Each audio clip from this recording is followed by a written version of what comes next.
بسم الله الرحمن الرحيم.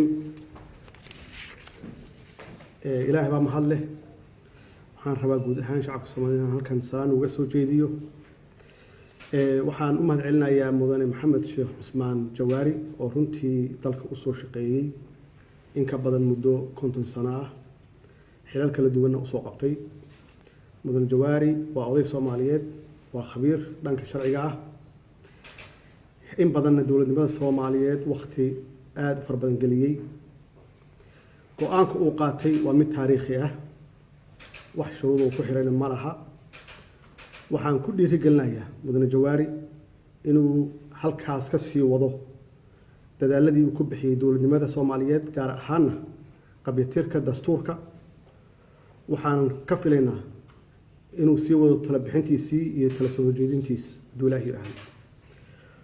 waxaa waajib nagu wada ah inaan u soo wada jeesano xaqiijinta himilooyinka shacabka Soomaaliyeed oo ah dowlad wanaag, adeegyada aasaasiga ah inaan gaarsiino, inaan si wadajir ah ugu istaagno arrimaha masiiriga ah.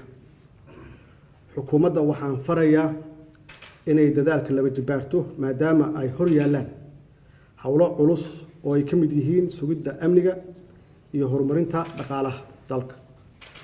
baarlamaanka waxaan u soo jeedinayaa inay dardargeliyaan hindisa sharciyeedyada ay xukuumadda u soo gudbisay oo ahmiyad weyn u leh dalka.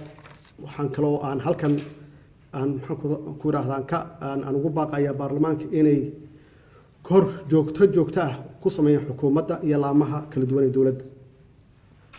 waxaan shacabka Soomaaliyeed ugu baaqayaa inay garab istaagaan dowladda, ayna la shaqeeyaan hay'adaha amniga ah si loo xaqiijiyo nabadgelyada dalka. dowlad aysan shacabku garab taagnayn ma shaqeyn karto. waxaana ku boorinayaa shacabka guud ahaan inay kaalintooda qaataan hadduu Ilaahay yiraahdo. wassalaamu calaykum waraxmatullaahi wabarakaatuh.